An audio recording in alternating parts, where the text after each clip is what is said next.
കാസർഗോഡ് ചന്തേര മുച്ചിലോട്ട് ഭഗവതി ക്ഷേത്രത്തിൽ 22 വർഷങ്ങൾക്ക് ശേഷം നടക്കുന്ന പെരുങ്കളിയാട്ട മഹോത്സവത്തിന്റെ സുപ്രധാനമായ വരച്ചുവെക്കൽ ചടങ്ങ് ആയിരങ്ങളുടെ സാന്നിധ്യത്തിൽ നടന്നു.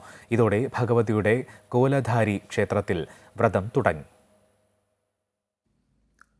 പെരുങ്കളിയാട്ട മഹോത്സവത്തിന്റെ ശുഭാശുഭങ്ങളും മുച്ചിലോട്ട് ഭഗവതിയുടെ കോലധാരിയെയും ജ്യോതിഷ ചിന്തയിലൂടെ നിശ്ചയിക്കുന്ന വരച്ചുവെക്കൽ ചടങ്ങിന് സാക്ഷ്യം വഹിക്കാനായി ആയിരങ്ങളാണ് ചന്തേര മുച്ചിലോട്ട് ക്ഷേത്രത്തിലെത്തിയത്. ക്ഷേത്രസ്ഥാനികന്മാരുടെയും കോമരങ്ങളുടെയും സാന്നിധ്യത്തിൽ നടത്തിയ പ്രശ്നചിന്തയിലൂടെ പ്രശസ്ത തെയ്യക്കോലധാരി തെക്കുംകര ബാബു കർണമൂർത്തിയെ മുച്ചിലോട്ട് ഭഗവതിയുടെ കോലധാരിയായി നിശ്ചയിച്ച് ഭഗവതിയുടെ കോലമണിയുന്നതിനുള്ള അടയാളം നൽകി അനുഗ്രഹിച്ചു.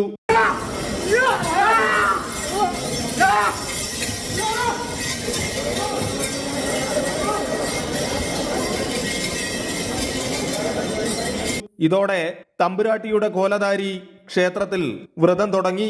ഫെബ്രുവരി 8 മുതൽ 11 വരെയുള്ള പെരുങ്കളിയാട്ട ദിനങ്ങളിൽ 8 ലക്ഷത്തോളം ഭക്തർ ദർശനം തേടിയെത്തും.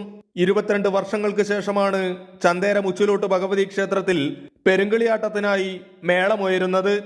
ഒന്നാം പെരുങ്കളിയാട്ട ദിനമായ വ്യാഴാഴ്ച വൈകിട്ട് 3 മണിയോടെ മുച്ചിലോട്ട് ഭഗവതിയുടെ ഉച്ചത്തോറ്റം തിരുമുറ്റത്തെത്തി വാദ്യമേളങ്ങളോടെ അരങ്ങിലടിയന്തരം നടക്കും.